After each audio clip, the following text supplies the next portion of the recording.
Hi, Val. Thanks so much for coming today and chatting with me. I really appreciate it.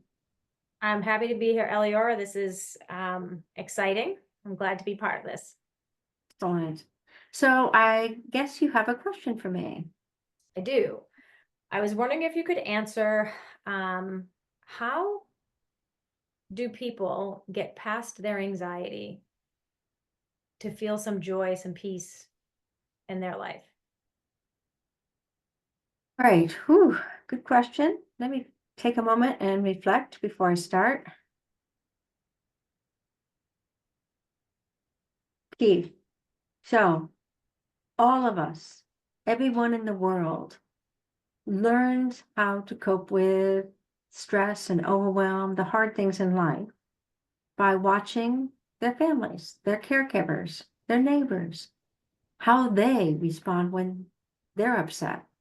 So as a small child, they notice that, let's say their mother or their father or their grandmother or their neighbors upset, and then they look to see how are they coping. And they learn, they soak it up, they take it in, and they learn how to respond the same way. And so if you were just to take a moment, even now, and think about some of the ways you respond to fear and how similar they are to some of the caregivers in your life, how they responded when you were young. For me, I can see I'm a total mix of my mom, my dad, my grandma, one of my cousins. I have all those different ways of coping that I learned from them. It's almost like you can see it passing through the generations, can't you? 100%. Yeah. So a very common way people respond to stress and overwhelm is by feeling anxious. It's like number one on the hit parade. I mean, we also have anger, we have frustration, we have shutting down. What else we have? Um, Being reactive. We have passive aggressiveness. That's a very popular one.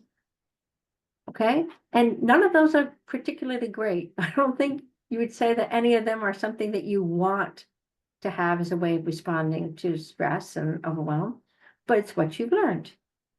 So the important part to understand is that responding to life by feeling anxious is not bad and it's not wrong. It's just what you learned. And I think just even understanding that takes some of the shame and blame component out of it. And then if we were to take it a next step further, I would say the way to find peace is by allowing yourself to start to feel some compassion and love for yourself and for your anxiety, because it's not something you asked for. It's something that you learned. And what's exciting is because you learned it, you can also unlearn it. What we learn as small children, watching our families and society cope with stress and fear, is to respond destructively. It hurt. Everything that we learn hurts either ourselves or other people. When you're anxious, it makes you feel terrible inside. When you're reactive and lashing out, you're hurting everyone around you, and you're actually hurting yourself too, because you're pushing people away, aren't you? Every way that we have learned in some way hurts us or someone else. And that's really, it's sort of sad, isn't it? To me, it's sad because it's not necessary. When we can see that it's something we've learned, we can start to feel a little bit of compassion. We can stop judging and blaming and labeling ourselves. We can say, okay, this is just what I've learned. And there are tools I can learn to replace it, to change it. Because the work of Eliora is to teach people how to respond to fear, how to respond to stress and overwhelm constructively rather than destructively. So it gives you a choice. You can still, if you want to, respond destructively. I mean, sometimes even I'm like, oh yeah, I'm really in a bad place. I'm just going to stay stuck here and wallow in it for a while because that's where I feel like doing right now.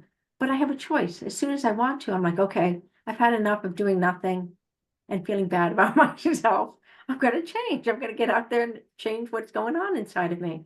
I'm going to shift this approach so that I have another way of being in the world, a way that allows me to feel at peace, allows me to love and feel compassion for myself, and allows me actually to feel love and compassion for other people.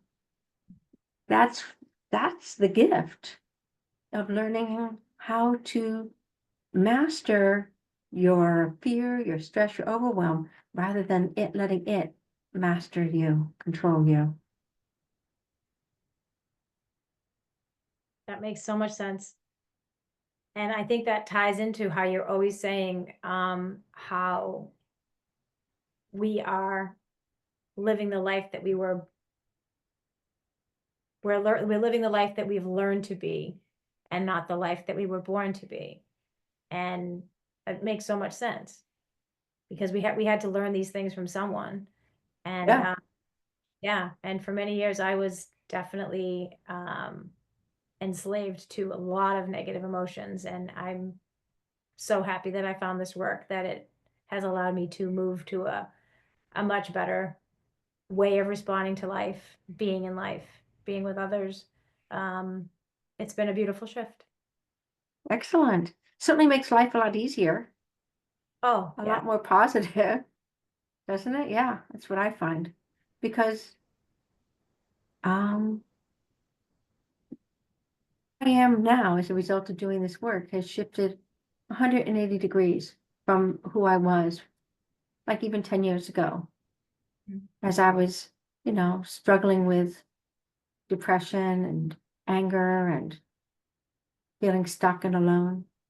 It's opened me up to a completely new way of life. So I'm grateful as well.